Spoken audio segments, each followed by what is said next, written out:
Arnold, Hmm. ilang taon na po kayo? 48. 48. Oh, ahead ng one. Ah, taga saan Ay, po kayo? kayo. Pangasinan, ma'am. Pangasinan na. Ah, ganun. Okay. Bakit? Wala lang. Kayo, ma'am. Saan kayo nagtatrabaho? Nagdadrive ako. Ah, driver. Ano, Grab? Hmm. Sa Manila. Yes, ma'am. O dyan lang sa Pangasinan? Sa Alcala. Ha? Alcala. Asan po yun? Hindi ko alam. Sige, never mind. Ah, Bakit? wala. Taga saan ka ba? Province ko, taga Davao ako. Layo. Yes, tayo. Hmm. So, nasa ka sa Japan ka? Nasa Japan po. Anong trabaho mo dyan? Factory worker po sa mga spare parts ng sasakyan. Nasa spark plug po ako. Wow. Nag-check ng spark plug. Wow, magaling. Opa, kapundido na. Sir, pa-check mo ng spark plug mo, sir. Baka pundido na, sir. Sige, naman. Wala, ito bulit sa akin yung spark plug to, kasi diesel tong sasakyan to. Ay, Ba't ibang klase naman na spark plug ginano namin sa BMW, Lexus, ganyan, Toyota, ganyan. Wow, may imported pala eh. May maliliit. Wala, local lang. Local lang to sa akin. Biyos lang tayo, In the sir. Philippines. Mm-mm. Accent, DJ. Accent. Yung diesel. Mm-mm.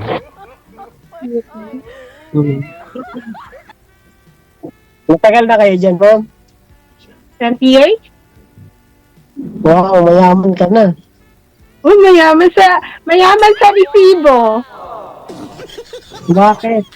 Ilang May buwan tatlong po? anak ako sa buhay. Yung mga magulang Sila pa tayo. rin.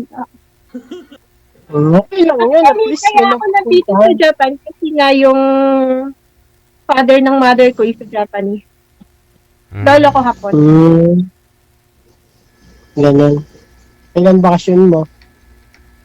Actually, kababalik ko lang Saturday dito. Malas pa. Wow. Nagbakasyon ako 1 week dyan sa Makati sa friend ko. Sayang.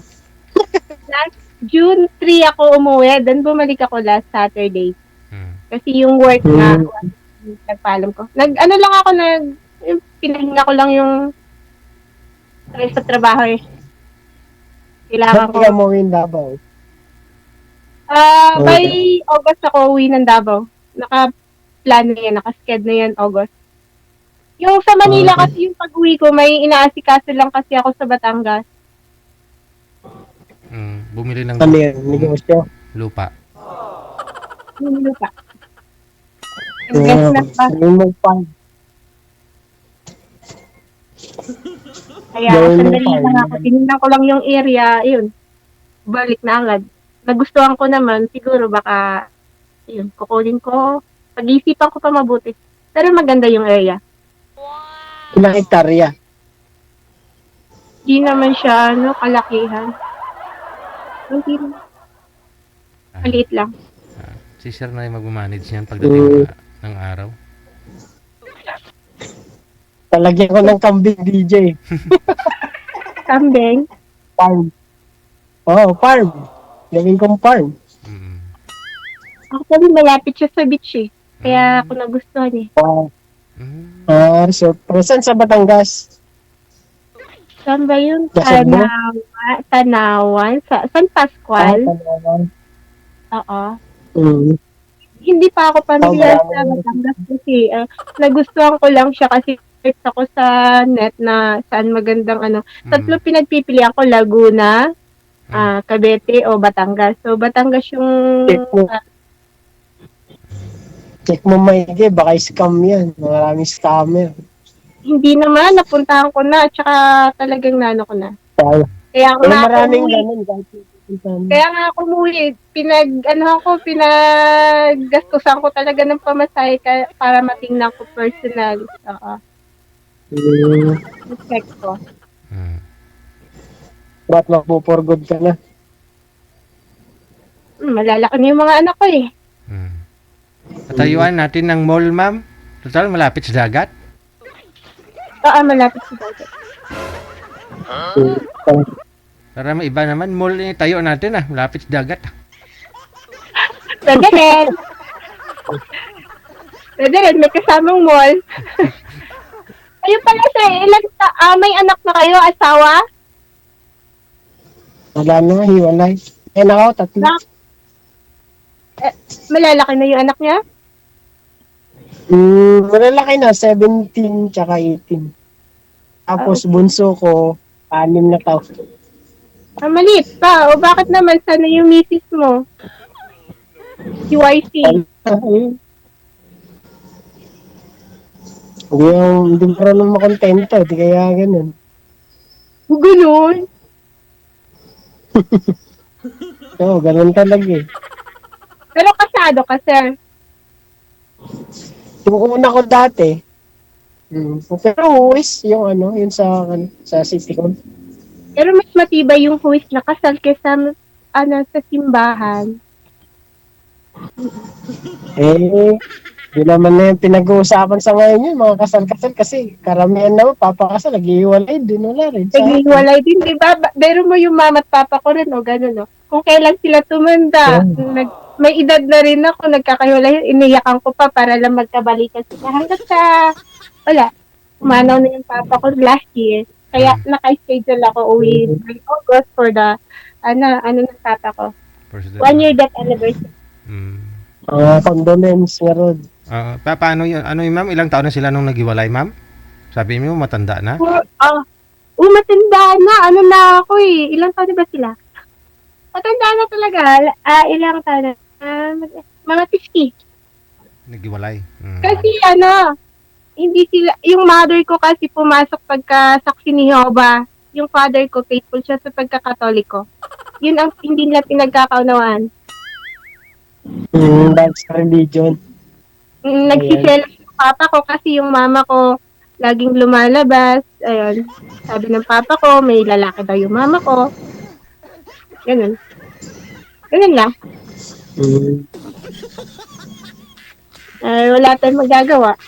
Kung kailan sila nagka-apo, malalaki na kami. Ang dami ng apo nila, nagkahiwalay sila. Ikaw, nasa may asawa mo? Asawa ko nga. Ayun na nga, naganap nga ng iba. Alam mo ba kung anong sinabi niya sa akin 2016? Sabi niya, akala mo kung sino kang magandang hahabol-habulin. Di nag-init yung tenga ko. Kinuha ko yung mga anak ko. Sabi ko, sa umpisa pa lang, hindi ko sinabi sa'yo na maganda ako. Hindi ako nagmamalaki maganda ako. Wala. Oo. Alam ko naman, hindi ako maganda. Kaya naghanap siya ng maganda sa akin. Pero hindi na okay lang. Hindi na humabol sa iyo, ma'am. Hindi na talaga humabol. Hindi na. Kasi last naming talagang pinagbigyan ko yung mga anak ko kasi nakita nila na nung magkasama kami, nagbanding kami, kasama ko yung papa niya, ako at saka yung mga anak, umuwi ako dyan 2016. Masaya yung mga bata, nakikita ko sa mga mukha na yung ngiti na abot hanggang tenga. Oo. Kaya nag-decide ako na ayun, ibalik yung chance ba na magkabalikan kami.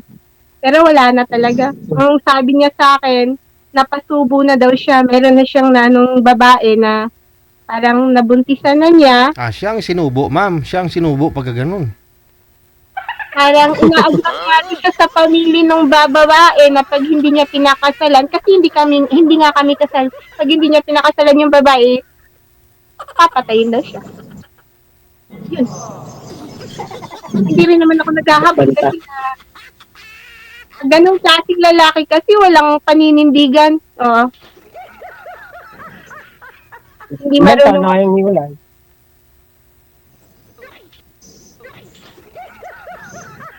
Ilan taon na kayong hiwalay, ma'am?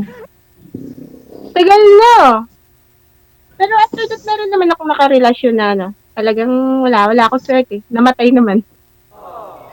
Guys, Pinoy din, ma'am. nagsama rin kayo nun.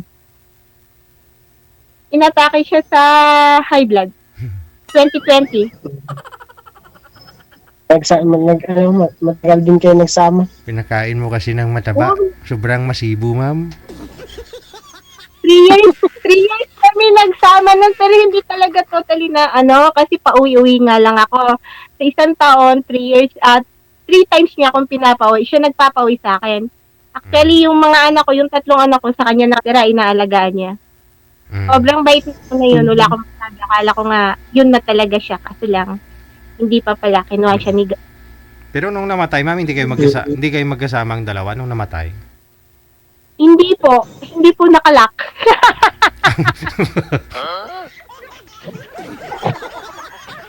Hindi nakalak.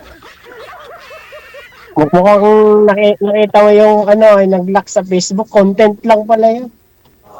Oo nga, ang dami na nila. Hindi kasi nakita ko siya kung paano siya inatake kasi 24 hours kaming nagtatawagan, video call habang nandito ako, nandun siya. Madaling araw siya inatake.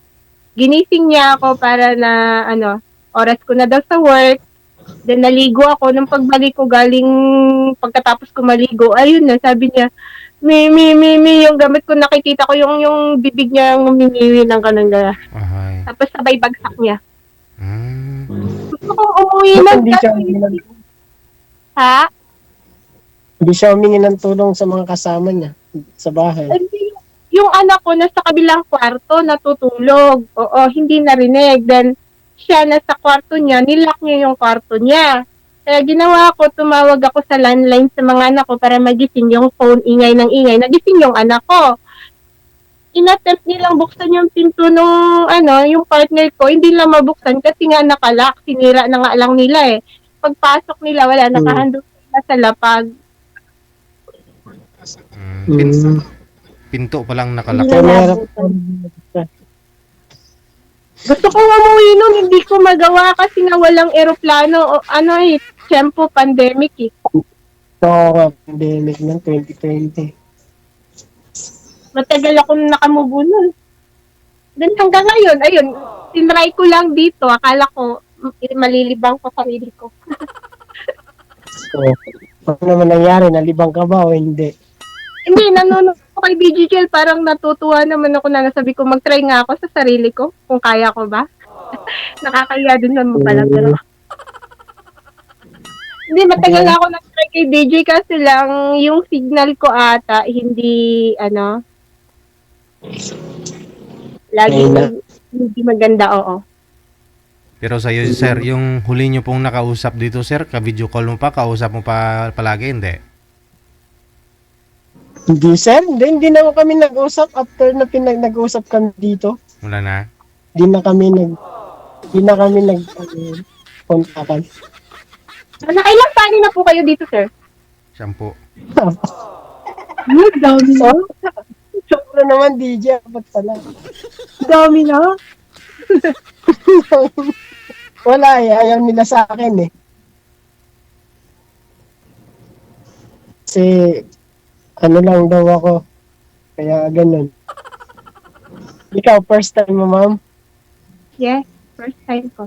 Ilan taon ka na pala, ma'am? Ulit? 40? Yan, hindi na madrawing. Humina biglang signal. Wala. Stuck up na DJ.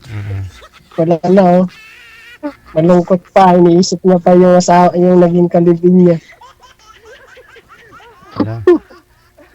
5G sa Japan, ba't mahina ang signal?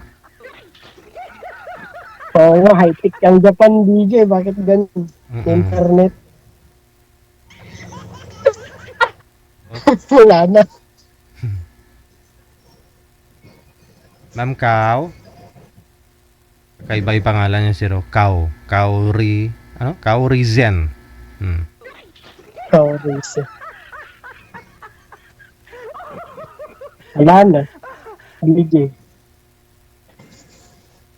Maubusan ng load. yung ilong niya, yung bibig niya napunta sa pisngi. Hindi. Takot ka kasi nagdaanan niya kami yung DJs. Nawawalan ka kasi na internet. Ako? Naglalag ka. Okay na po, ma'am. Okay na. Okay na ngayon. Mm-mm. Malakas na signal ko kasi pamantindi yung phone ko. Okay na po, ma'am. Okay na po. Ah, okay. Kanina kasi nag-lag ka eh. Gumanda ka na ulit. Gumanda ka na ulit. Kanina ako kasi bigla ako kayong ano eh. Kumangit. Nag-iisip pa. Kanina nag-isip Ano DJ naman ko. Yung Kung naman kayo hindi.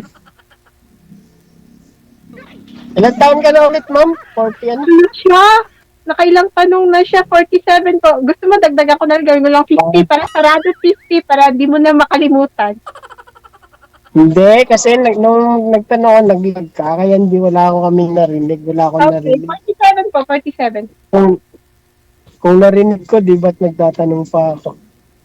Mhm. So, plano mo sa sa pagsali mo dito? Oo. Wala ka na naman. Madam! Ay, yung mata mo napunta na sa Malakas, sa kili-kili banda. malakas daw ang internet. Dito, wala na. Libil mo na niya internet. Baka nasa basement si ma'am.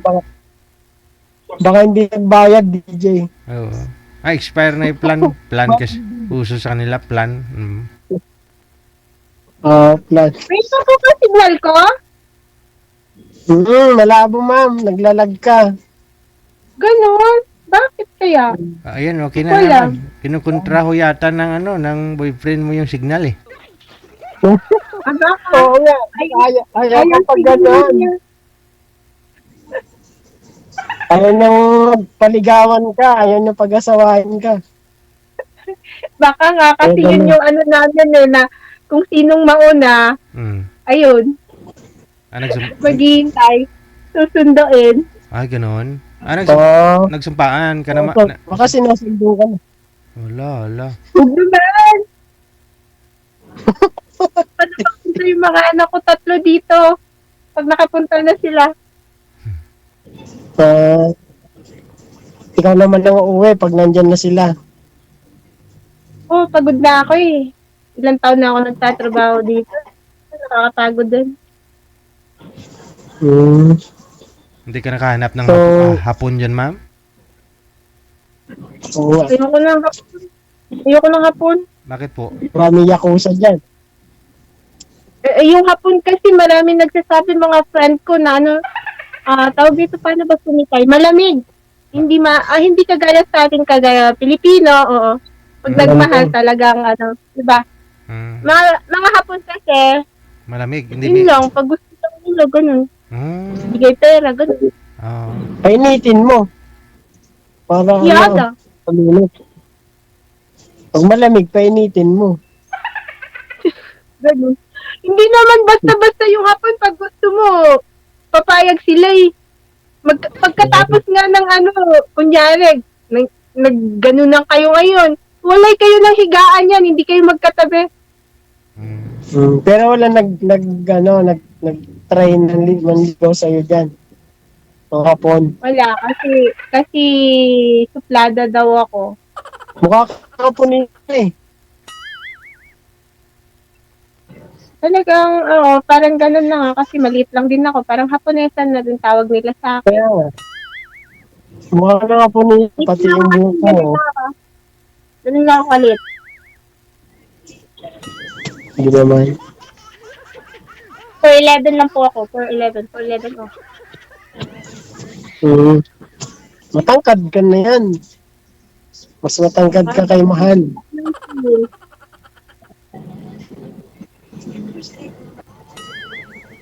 Uy, paano? Tawag nito kasi pala. May trabaho ka pa?